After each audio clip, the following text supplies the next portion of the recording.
You're back in action, Kurt!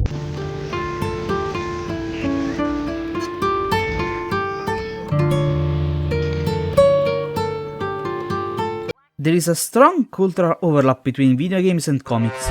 I'm not just talking about games based on comics, but rather a fundamental similarity of pulpiness, tropes, and pace between the two mediums, which has led to one genre mingle with the other, and vice versa, to a more or less degree of success. The impact of comics, especially superhero comics in gaming, is undeniable, and one game that exemplifies this statement to a T is MDK2.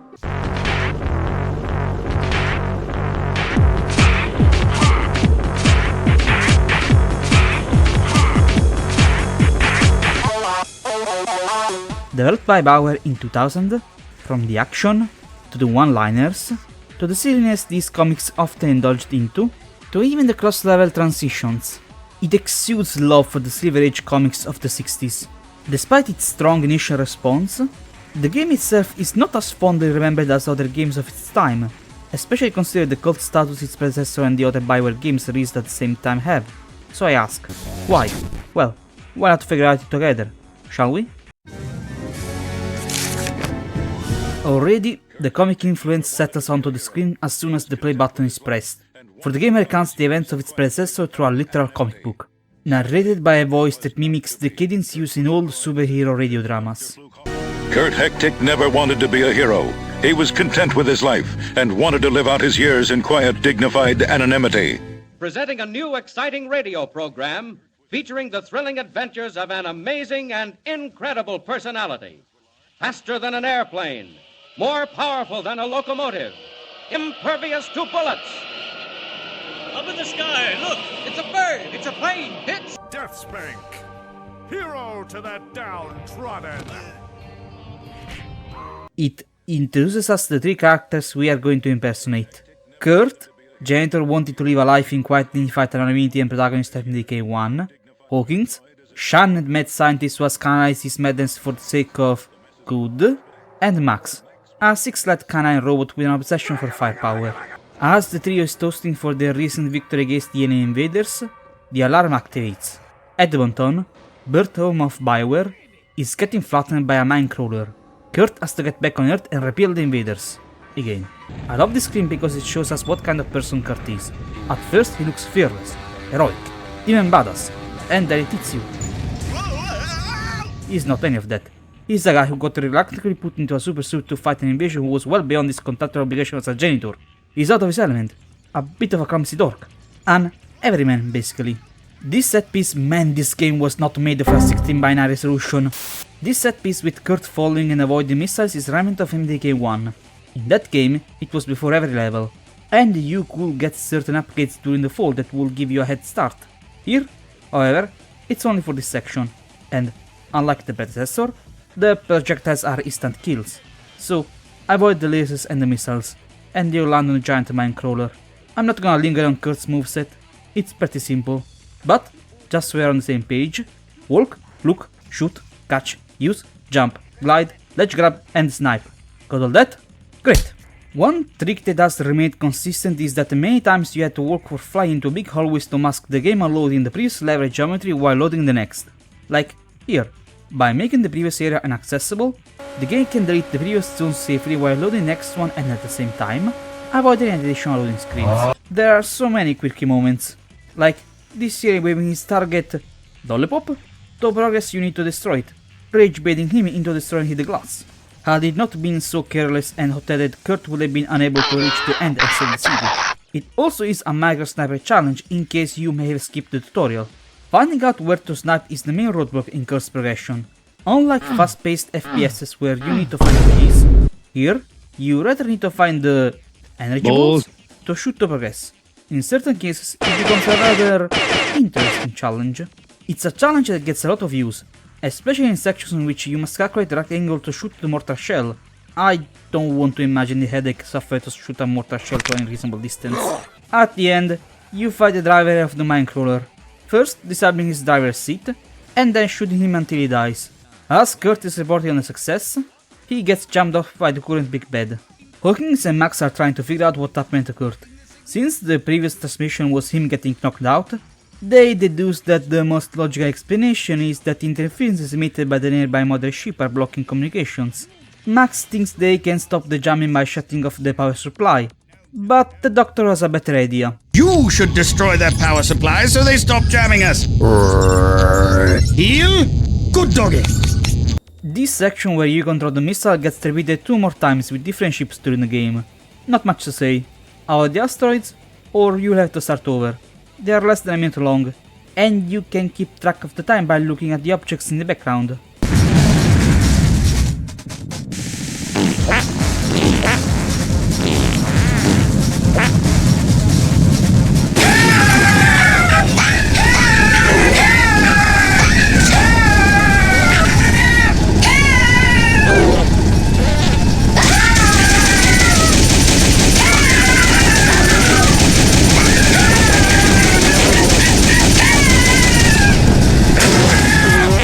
Inside, we get the tutorial for Max. Shoot, shoot, shoot, and more shoot. He is the simplest of the bunch. His sections are raw action, hence the levels are more corridors than the usual open areas. So to spice up the experience, they also feature more set pieces and curiosities. Like the window washers here. You don't kill them, but if you shoot the glass enough times, they gloat until they fall off. How or where do they exactly fall off if there is no gravity in space, I have no clue. I guess that the gravity generator extends to the outside of the ship. The levels also tend to be more flashy, like this deployment base zone, where the aliens get deployed from. You can only shoot at stuff, but because of the higher destructible entities, it is more pleasant to the eye and produces a more spectacular scene. I think this sentiment can examine most of Max's levels. Linear, pretty to look at, even prettier when stuff gets blown to smithereens. Halfway, you get a jetpack, which extends the vertical movement with an apt set of challenges, and a cheering squad of aliens that follow you in this section where you must do some platforming.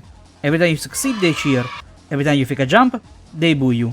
You're an inspiration for birth control. Why they're doing this? I guess they're bored. At the end, you fight the ship's core, which is sentient and taunts Max. It has 4 phases. First, the glass surrounding the core, which once destroyed emit beams of deadly lights. Then the outer core. Then the inner core. And lastly, the kernel core itself, which is a sentient and massive gas. Once beaten, Max contacts the Doctor to Who's my little puppy-wuppy dingy-doggy? to update him. Before he can tell more, Max gets pancaked out by Shuang. With both of his employee and dog downed, there is little the dog can do. Shuang contacts Hawkins, but the Doctor is not easily frightened. My ship is 100% impenetrable.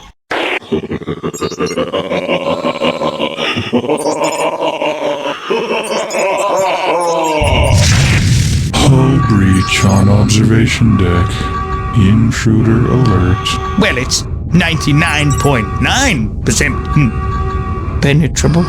Of the various characters, Hawkins is the one that feels the most different. I dare to say his gameplay is more akin to a point-and-click game rather than a typical third-person shooter. Many of his challenges revolve around using the objects in the environment to solve puzzles. Like, at the start, you can't fight the aliens at the lobby. You have to build yourself an alien blower from duct tape, broken pipes, and a hand dryer obtained by Hawkins making a dump so massive it breaks the plumbing system of the ship. This is not a joke or hyperbole.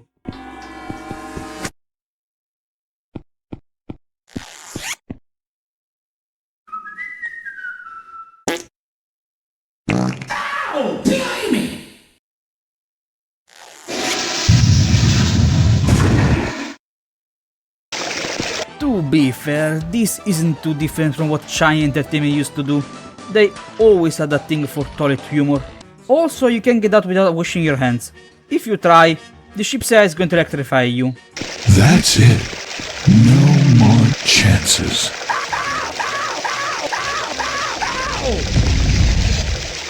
And they say video games can't be educational. You use the blower to feed the aliens to the giant man-eating plant, who, in its thankfulness, Achilles the toaster into an atomic toaster, Hawkins' main weapon. The rest of the level is way more focused on puzzles and platforming than fights. Like this section where the pipes are leaking nearby an exposed outlet, so you tape the pipe. Then pick up the cable to make yourself a pair of improvised portable stairs. As I said, Hawkins has much more puzzle/platforming hybrid sections than the two present characters, aggravated by the extensive use of the ladder, which is mandatory for him because, I mean, he has a certain age. He is not as athletic as his colleagues. Other notable features include this part where Hawkins has to use the fish to open the path. It's weird and quirky and fun. This is never used again anywhere. It's so ridiculously entertaining.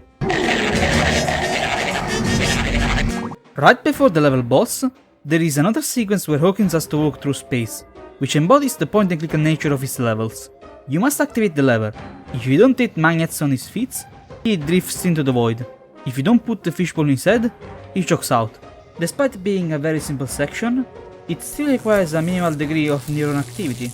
The walkway is just avoiding the mothership shots, though you can walk away the structure and Hawkins just gets a float for eternity, but regardless, compared to the stuff that Kurt and Max have to deal with, Hawkins' levels feel particularly brainy, which, considering his character, I guess it makes sense.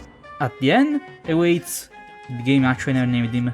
Let's say the alien version of Yakub. He thinks to be the smartest being of the galaxy. The boss fight isn't actually that hard. Apart from the shield, it needs to be shut off with a laser activated by 2 levers. It's no different from the other bosses. Once down, Hawkins localizes Kurt, saves him, gives him a new suit, and sends him on the mothership to save Max, not realizing that the alien Yakub behind him is still alive.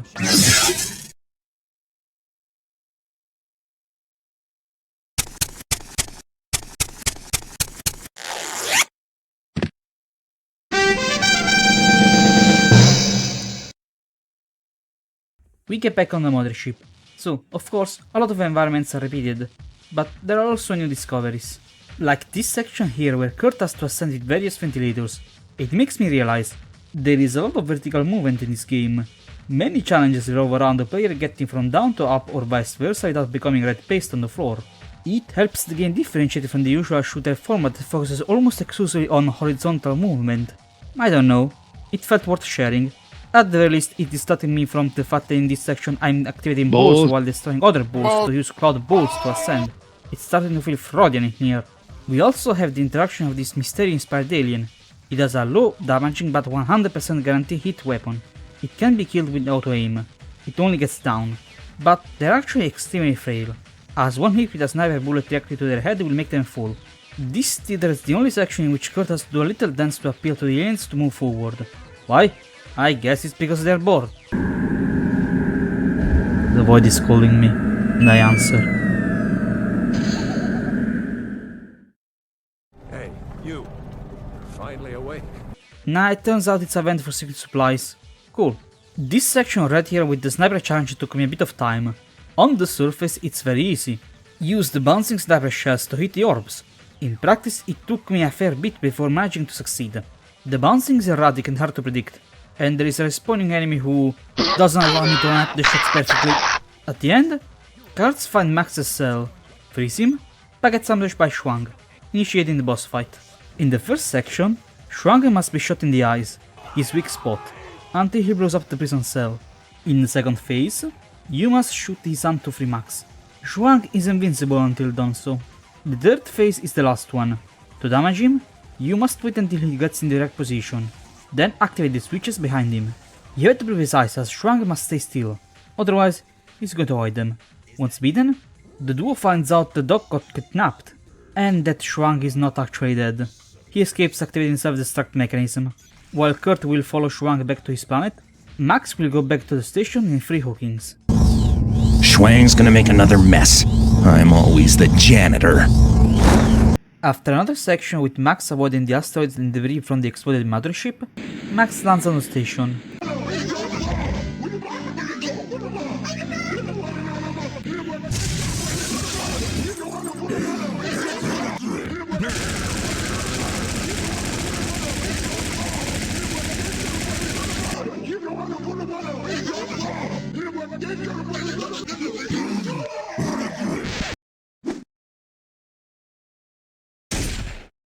So, the aliens have done a proper mess. Most of the doors don't work anymore. Max will have to make his way by shooting up weak parts of the station, which means that half of his level is new areas, and the other half is past parts we already been with Hawkins. Unlike the previous level, Here it's actually interesting. Besides the inner parts with the laser defense system, of all areas here feels the least useful, no wonder they got penetrated so easily. Areas like the library make the station feel more like a lived place. There is also this new floating beefed up enemy which is so slightly less annoying than the guards, because his projectiles don't hover towards you, but I digress. I enjoy how the aliens are repurposing the ship for their needs, like building this nest in the corridors, or by placing cocoons in these vats. It makes progress a bitch because you need to find the right vat with the planet to destroy though. This warehouse zone is, I gotta be honest, I got lost here. I was sure that this window was the way forward, but it only brought me to the previous zone. I navigated this place for several minutes, until I figured out that you need to shoot this wall here and fall down, but make sure to hit the right spots. Going straight down is a granted death. Also certain parts feel underdeveloped, like this section here. You need to fly over acid pits, but there are no enemies. To win you just need to stay close to the gas dispenser. The experience felt unnecessary.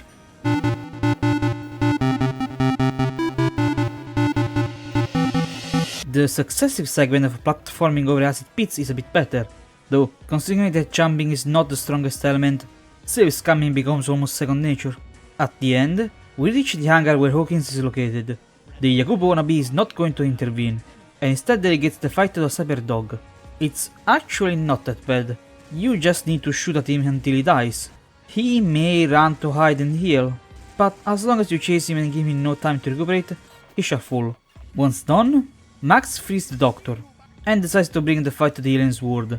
While Max travels, the Doctor shall take back control of the station.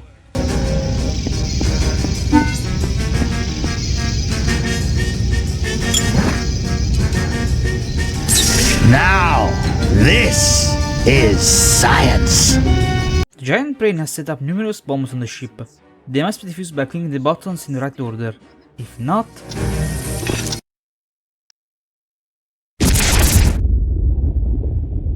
This level is way too repetitive. It revolves around the gimmick of using the explosives, and they really don't become more complex. Just the same uninteresting challenge. The worst offender is the last one since the tubes go into the dark, and therefore it's impossible to see exactly which button is connected to which section. And also you cannot memorize the segues in which they come across because it's procedurally generated, so save scamming becomes mandatory. On console it's a bit better because the bombs would periodically emit a signal traveling in the tubes, and also a bit worse because of lack of manual saving. But such luxury is not present in the PC version. This level has the appearance of a new power-up, the plutonium drink. It transforms Hawkins into a high alter ego, which makes him gain 200 HP and deal tremendous melee damage. The ultimate nerd to jock power fantasy basically. The boss fight is against the Yakubu wannabe again, but this time he has an unremovable shield, or so it seems. To turn it off, you must transform into Hyde, not attack him mid-air, land on him so that Hyde can slap him silly 3 times until the shield is off, then blast him with the usual toasts and baguettes, which are just stronger toasts. Once beaten, Hawkins uses his brain stickles to load up the position of the alien homeworld into the main computer. He shall teleport the station there and help Kurt.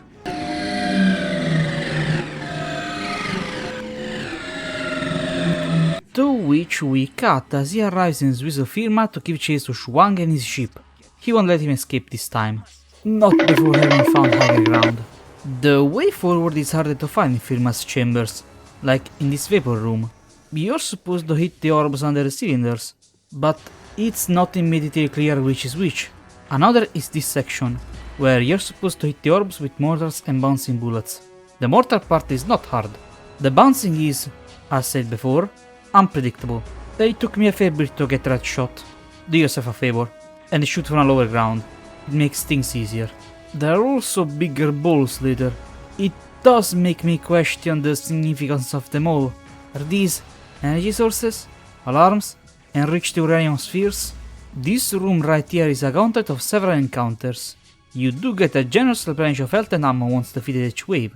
You fight small mobs, beefy flyers, Mysterio cosplayers, more flying balls, the first boss downgraded to normal enemy, harder flying balls, the small farty ones which are so fun to just keep using the black hole grenade, and the guards with homing lasers.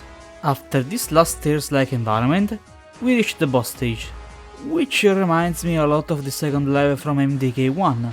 It's probably another homage from the Bioware folks. The boss is a sniper challenge, as you must shoot weak spots of the enemy ship while also holding off the smaller goons. Once done, it crashes on the ground. As is tradition for pulpy comics, it turns out that Shuang was working for someone else, the Emperor Zizi Baluba, at the palace. Is it like a reference or something? Spoilers? Probably not the smartest move, since in the next level we see him waiting on the steps. Turns out rushing to the villain's lair is pointless if you can't get in. Max seems to have been teleported to the lower parts of the city, in a shop where they made the mechanical dog. Is it like a toy people can buy? The aliens are preparing a doomsday device that will blow up the earth, making it a giant firework. The rocket must be stopped before it launches. You know the drill, bring your females so that we can breed the perfect hybrid superior race. These aliens look all the same to me. The city has been evacuated, and they are parachuting the troops. Completely unnecessary because they have teleporting technology. The way forward is god damn it, I got lost again. The devs hid it way too well. It took me a good 9 minutes until I found the correct wall. I know these sections are all about shooting, but bullets aren't infinite. Anyway, the next section is this structure with Shuang face on it. Considering his color and his pimp-like behavior, I may have actually found what I was asking for. But turns out no, it's a museum of sorts. No smoking. Don't worry, it's a gluten-free cigar. And I was wrong again. It's the Institute of Defense. For after the statues we enter the briefing room, with screens showing the missile, and once destroy their supports, the monitors fall off, creating a new path, with another annoying jump. Another reason for why I think it's the Institute of Defense is the spaceport, which is also a lot of fun. Destroying the station ships is so satisfying, and luring the crew out of the transport to then board it and use it to destroy the doors is something rarely seen. I love when shooters allow you to see the inner workings of a bigger machine. The door leads to a giant tower and an atomic jetpack, and a couple of flying challenges. I think it's theoretically possible to fly infinitely if you calibrate your jumps right. Not that it's hard to find a place to rest, but still, could make this challenge more interesting. As interesting as the one in this moderately impressive corridor sequence. I think it's an electric circuit of some kind, merely because if you fall down it plays the sound of an electric circuit, and the atmosphere is so eerie, but also relaxing. I like it.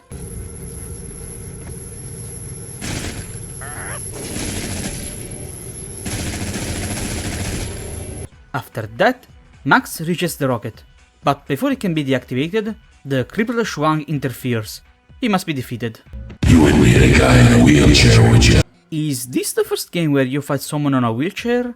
I guess it's not a wheelchair because there are no wheels, so more like an air chair? Because of the time limit, shooting him is not enough.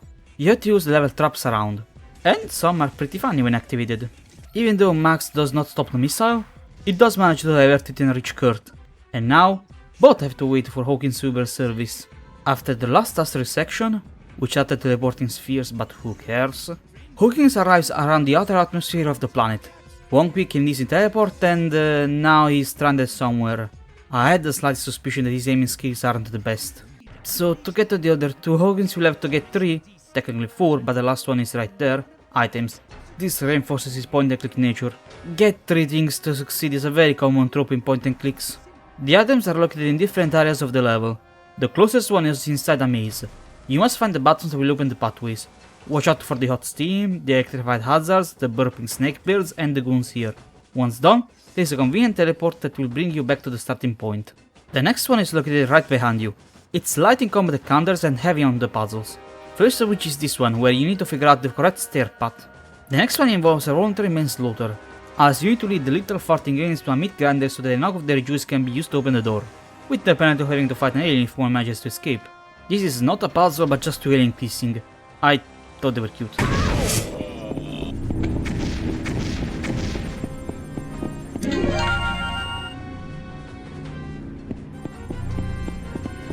Amazing puzzle design, guys.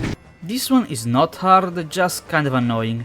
You need to press 3 buttons, each one ending on the blue light, while also fending off a trio of flying enemies. Last one is up this ramp. First is light bridge platforming challenge. You need to stay on solid ground before the light turns off. Otherwise... Then there's this one where you need to press the right sequence of buttons. It's fundamentally a memory puzzle since you just need to look up and memorize the pattern. If your short memory is fried, I can't help you. Try screenshotting. Once picked up the last piece, the final twist. Some jerks have occupied the phone booth, and they won't leave. You will have to forcibly remove them. This is the only level without a final boss fight. Perhaps there are another one. At least the little twerp seems to be having fun.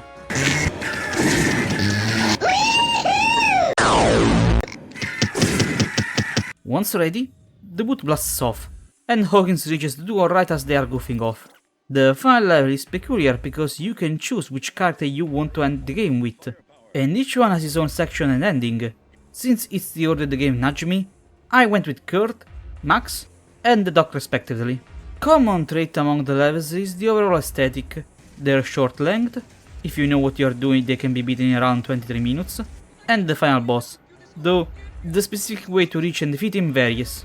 Kurt is chirurgical, in and out guy, so he takes the secret path on the right side and sneaks in, dealing with a few guards there. I like the fake RTX on the floor, they must have shined them real good. Max is loud and bullish, so he enters through the front door guns blazing. Hawkins is methodical and brainy, so he exploits the weakness in the palace's defenses to find the path of least resistance. Inside the regal room, the Emperor mocks the trio, to the point that Kurt goes berserk and actually decides to fight on, not just clean up a mess. This moveset is okay. Lasers, magic walls, and a move that I hate where if you look at him moving his hands the screen goes... And now you can't aim properly, I hate when bosses mess with your aim. After damaging me enough, you get a chest ward inside Zizi, and have to destroy his internal organs. And as I said, the way to do it varies from character to character. Kurt has to use the sniper grenades and mortars. For your sake, use the grenade when dealing with his brain. Precise shots are just not possible. Max should be the easiest of the bunch since he packs so much heat, but A, he is the only one with which the organs regenerate their health, and B, because of the antibodies, sentient gastric acids, it's very hard to steer the atomic jetpack to reach the brain, making his encounter harder than it needs to. Hawkins is a middle ground between the two. While not as hard as Max, you do need to transform into high to destroy the heart, and you need to ride the gas bubbles to reach the brain. You can shoot it directly because Hawkins can only aim it up to 75 degrees. And as a last treat, you get 3 different endings, one for each character. Kurt returns Earth a hero, but is overwhelmed by the attention of the press, so he goes back at being a janitor. Happy to have helped, but glad that things are back to normal.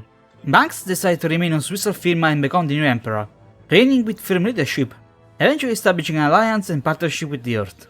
And Hawkins returns vindicated and celebrated now that the Earth recognizes his genius, and he goes back to his true love, Atomic Robot Zombie Man. I like how none of these endings contradict each other. It's possible that Kurt and Hawkins could have gone back together, and once the press was done with Kurt, they could have shifted their focus to Hawkins, who was more than happy to receive the attention. All the while Max remained in Swiss Firma to establish his empire to eventually come back to robust the alliance and partnership deal. And with the game completed, I think we can draw a rough idea why so many found this game less than its predecessor. First culprit would be the writing. While I enjoyed it, I can see why others might be turned off by it. Second were the levels with Hawkins. Some who looking to shoot stuff may be put off by having to stop the mayhem to resolve some puzzles. And lastly, something wider that can be labeled as sequel dysformism. For which I mean when a game strays so much from the design philosophies of its predecessor to the point it's a different game. Probably still good, but too different from what the audience knew. But overall, I think there are enough ideas to make it enjoyable to this day, and I hope I managed to intrigue you enough to check it out. Just make sure to log it at 60 frames per second. It bulks itself at higher frame rates.